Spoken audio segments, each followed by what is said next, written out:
Hey everyone, today we're going to do a top 10 list, the best movies about baseball. And as always, don't forget to like and subscribe. The channel is growing. The goal is to get to 1,000 subscribers before the end of the year. Can it be done? Will he make it? Only you can determine. Like and subscribe. Okay, so top 10 movies about baseball. Why did I do this? I don't know. I've been thinking about The Sandlot, which made the list, of course. And so I just started thinking about movies with baseball. Obviously, not everybody's a fan of baseball. It's a very American sport. Even in America, I don't even think it's the most popular sport anymore, but it does have a sense of Americana to it. And that's why we're going to start off with number 10. The movie is The Babe. And this is a biographical drama about the story of Babe Ruth, who, of course, is the legend of baseball, probably the first real sports athlete in the United States, a larger-than-life figure.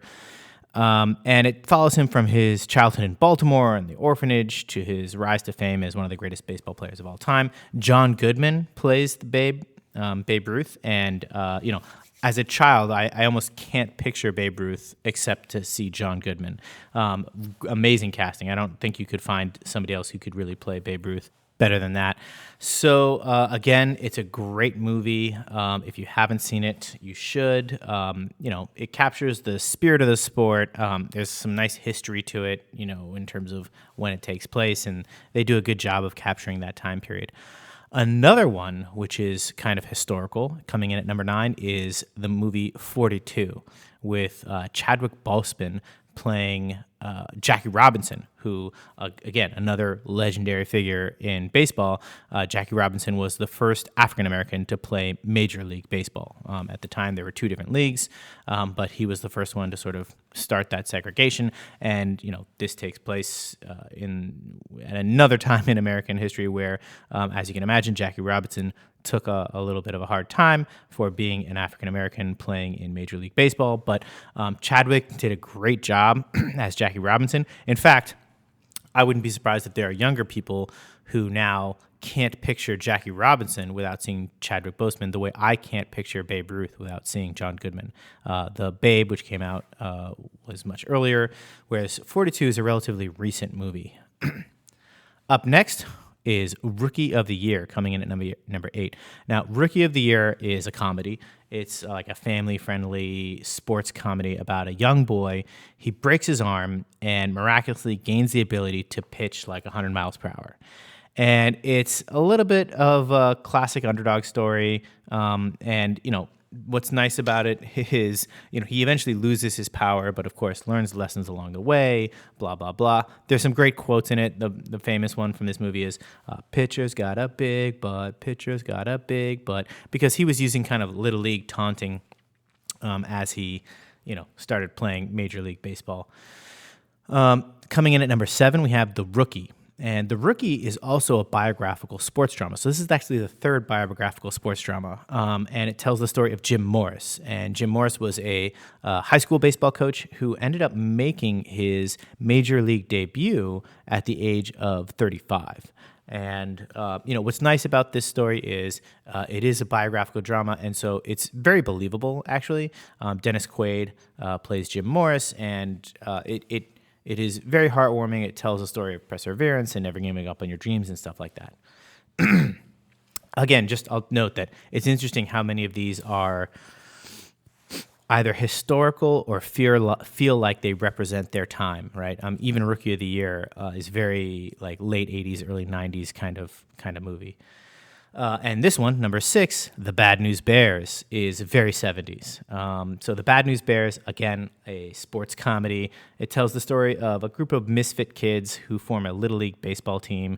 Walter Matthau is the coach, and if you've ever seen The Ducks, The Mighty Ducks is basically The Bad News Bears redone around hockey and a little bit more modern. So The Bad News Bears is one of those classic movies where you've got a group of misfits. They all have unique characters and things that make them stand out, and somehow together they end up, again, both finding a way to play the game in a way that honors the spirit of the sport, and of course it's funny and heartwarming, and it's got a good feeling at the end. Coming in at number 5 is a movie called Major League. Major League is another sports comedy, and it follows the Cleveland Indians as they attempt to turn their losing streak around and make it to the playoffs. The movie features an all-star, an amazing cast, including Charlie Sheen, Wesley Snipes, and Tom Berenger. It's a classic sports movie. It's very funny, and it is another one that has a lot of great quotes from it. It's not quite like lampoony, but it is very over the top in its sports comedy. And I believe there was like one or two sequels to it, like Major League 2 and like Major League coming up.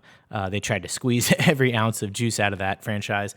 Again, the original is the one that I think is a classic. I can't speak to the other two. Number 4 is The Sandlot. And I think this one actually, I may do a video about The Sandlot specifically. The Sandlot is a coming-of-age sports comedy. So it's, again, a group of kids, think Bad News Bears, but they don't suck. One of them does. And they spend their summer playing baseball on a local sandlot. The movie captures nostalgia. It's very much like The Wonder Years. There's sort of a voiceover of like, my youth spent playing baseball, and who can forget that summer where these hijinks happened, and we spent, when we weren't playing baseball, we spent time at the pool. And again, you have great child actors here, and they all capture these different characters. And again, it's a timeless classic that has become a beloved favorite for generations. Also great quotes, things like, "You're killing me, Smalls," and of course, "forever." Those were kind of quotes that people said if you're, probably between the ages of 35 and 45, those were quotes that you would instantly kind of respond to and react to and know what it was referencing. Coming in at number 3, we have A League of Their Own. A League of Their Own is also a historical film. It tells the story of the all-female baseball league that got a lot of attention during World War II, while many of the men were away fighting the war. It's got Gina Davis, Tom Hanks, and Madonna. It was a groundbreaking film because it's sort of like an earlier feminist type movie. It's, showing the strength and resilience of women. The very famous line from it, of course, is Tom Hanks saying, "There's no crying in baseball. Are you crying? There's no crying in baseball." It's a great movie, very heartwarming, and it's got kind of like the family appeal to it as well because, Gina Davis and I forget who played her sister, the two of them. It follows the two of them as they, play professional baseball for a few years. I don't remember exactly how long it happened. And again, it's kind of one of those things where, today, I bet you a lot of people don't know that there was this all-female baseball league that played during World War II, if they haven't seen the movie. If they do know about it, it's because they've seen the movie. It's like a little, nook and cranny of history that only a movie can really capture. And of course, it's, a dramatization, but it's important for movies to tell those stories of little bits of history that might get lost. Coming in at number 2 is Field of Dreams. This is potentially Kevin Costner's best film, or at least the one that he's maybe most famous for. I would actually disagree. I'll do another maybe couple videos about movies that I will defend for Kevin Costner, like Waterworld. That's right, I'll go there. Field of Dreams, the famous line is, "If you build it, they will come." It's about a young guy it's 1989, and it's kind of a fantasy. He's an Iowa farmer who hears this mysterious voice telling him to build a baseball field in the middle of the cornfield. And he does it, and it turns out that it's actually a nostalgic kind of father-son story, the relationship with these magic baseball games that can happen in this Field of Dreams. And coming in at number 1, I am picking Moneyball. Moneyball was a 2011 film, and again, it tells the true story of the Oakland A's, the general manager, Billy Beane, who kind of changed the game of baseball by using statistical analysis to build a winning team on a budget. The movie stars Brad Pitt and Jonah Hill, and it's really interesting because it does kind of catch us up to the modern state of baseball, right? You can go from Babe Ruth to today. And Babe Ruth is all about, the character, the myth, the legend, the guy who can walk up to the plate and swings a big bat. Whereas what Moneyball is all about is actually looking at, again, the statistical nooks and crannies of players, right? Like who gets on base more, who gets walked a lot, what's the average of, slugging percentage and RBIs and all these different things, and kind of using modern day statistics and calculations to figure out how can you get a winning team on a smaller budget. And it has changed the game. And it's a great movie. It kind of has a little bit of an underdog element to it. The Oakland A's are these underdogs, but it's also got this element of redemption to it, because it's, from Billy Beane's perspective or Brad Pitt's perspective, he was a player that was overlooked, and he's trying to, in some respects, change the nature of the game to, again, you don't have to be that big time player. I love the references to some of the players who even I remember as a kid. Jonah Hill is great. He kind of adds an element of comedy to it.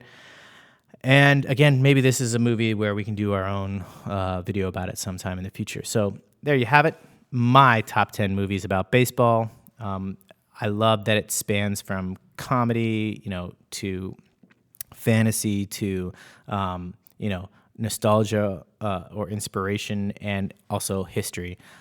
So again, I think maybe not the next film, but I do want to do a video about Sandlot, because of all of these, I actually think, for me at least, The Sandlot holds a very special place. I didn't want to put it at number one for a variety of reasons. It's a little bit more of a cult classic, but I think it has stood the test of time.